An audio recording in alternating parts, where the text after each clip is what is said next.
Good morning, everybody. Hope y'all are doing well. I want y'all to imagine with me a minute. Do it by yourself somewhere. You don't have to do it with me. But take what we know about the Bible and what it says about heaven and hell. And it says heaven has streets of gold, got gates of pearl, walls of jasper.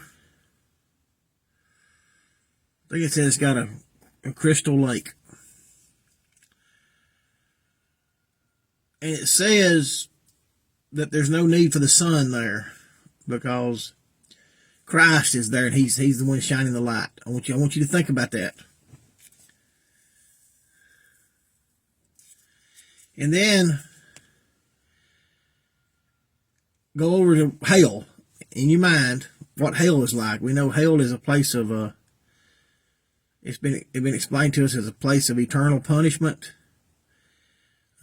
People are never satisfied, and there's the fires of hell that you're constantly burning. You're constantly burning. That's the major aspect of hell, or attribute of hell, is that it's always burning. You're never going to quench the burn. It's eternal. And then I want you to look at the kind of people that we know is going to be in hell and the kind of people we know that's going to be in heaven.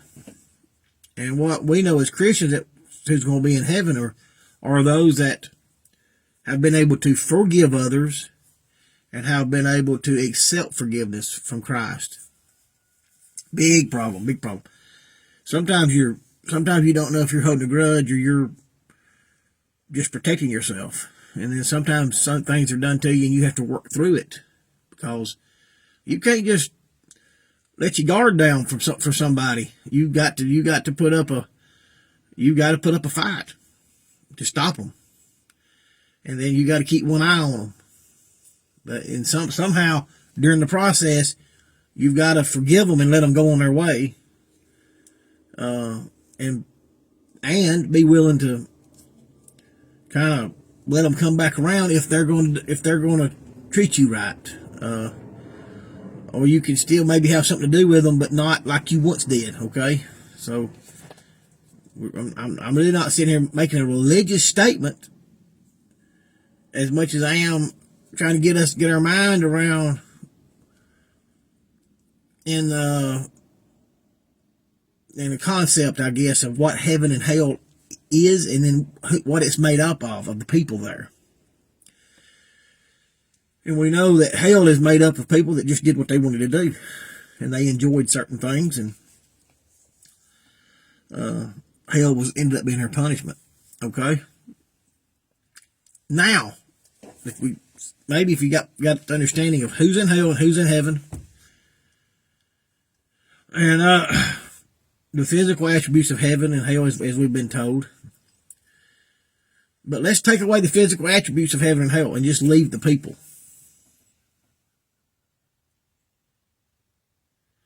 And if you can do that and ask yourself what kind of person you are and what kind of people you like to hang around,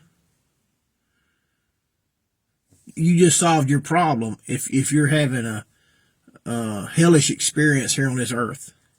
It's about who you're hanging around and who you let get too close to you, or who you didn't see coming.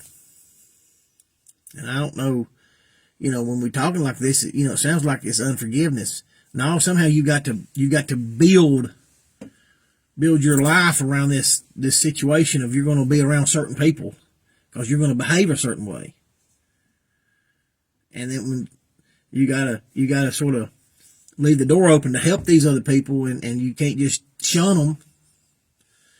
But at the same time, you gotta protect yourself, because let's face it, heaven has gates to it, and just anybody ain't getting in there. Pretty clear understanding of what heaven's like. It's got barriers up. Got good people in it. Got people that's done wrong, but they're trying to do better.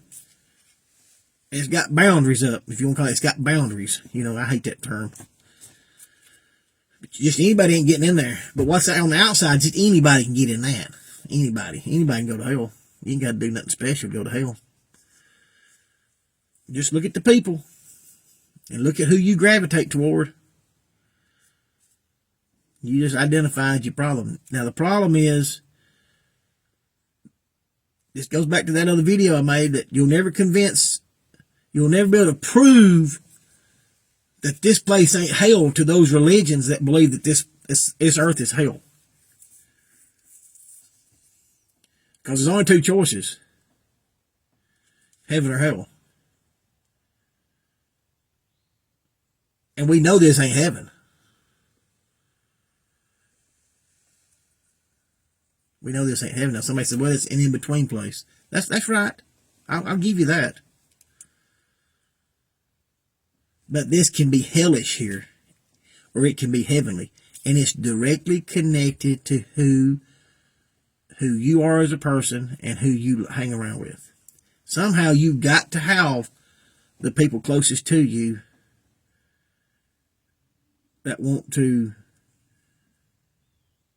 go toward that heavenly experience on this earth. And somehow that core group of friends that you got, or people you like to hang with, or your believers, you got to keep them other people out. This flies right in the face of what these churches are teaching now. The Bible tells us to be in the world, but not of the world. And that means you don't let the world in to your people. You can let them sort of see parts of you, you know, you can let them experience you, and then you can accept them in as they accept Christ, and you see them doing better. But then they have to be kind of trained. We're gonna get into some more of this. But I'm telling you, 80% of Bessemer is religious. 80% of Bessemer is Southern Baptist. But they're one of the most dangerous cities in the nation. That does not make sense.